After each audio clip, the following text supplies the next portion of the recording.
I didn't have any trouble adapting to the new tech culture because I thought it was wonderful. I loved every minute of it. I think the greatest challenge was that it was just so different.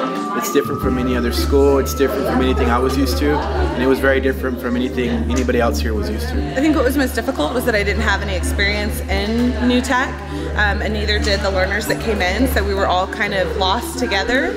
And I think, you know, just trying to find that rhythm, trying to manage my own time as well as trying to teach them how to do time management, and then just trying to find things that everybody was going to be interested in within my class.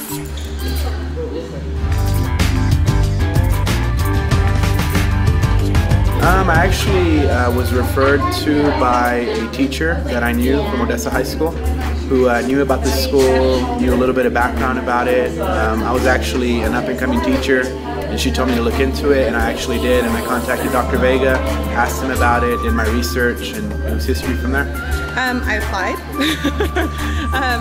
Actually, there was a posting on the internet, and I thought it sounded like a really great opportunity, and I went in and I researched what new tech was. And once I read about it, I decided that it was the place for me because it was something totally different than the traditional education.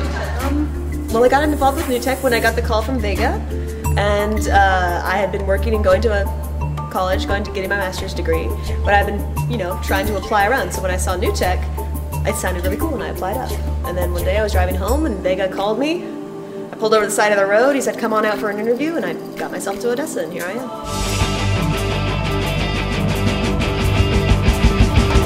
Don't get overwhelmed because it only lasts for a little bit.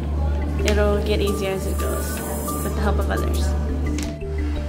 The advice I have for the freshmen is to learn to manage your time and make sure that you are keeping some kind of calendar for all of your due dates. My advice would be for them to stay true to the process, to trust PBL. Sometimes it's going to feel like they're not learning stuff, but they are. Right? So they just have to trust PBL, trust the process, and in the end it's going to pay off. Time management, don't procrastinate, and trust your facilitators. Talk to them and they're here to help you. My advice for freshmen is, I know they don't want to hear it, but just to embrace the core values and trust, respect, responsibility in everything that they do, and that's going to make their year easier. And also just really try not to get behind in anything, and just know that class time is incredibly valuable, and you've got to work from the minute you come in to the minute you leave. Advice for freshmen would be, don't procrastinate. Figure out what you need to get done. If you have an assignment, if you have reading, if you have something you need to take the time for, and get it done. Don't put it off till the last minute, because if you put it off till the last minute, you're not going to be putting out quality, you're going to forget something important, you're going to get really stressed out, and you're going to let all of your group members down. Nobody needs that.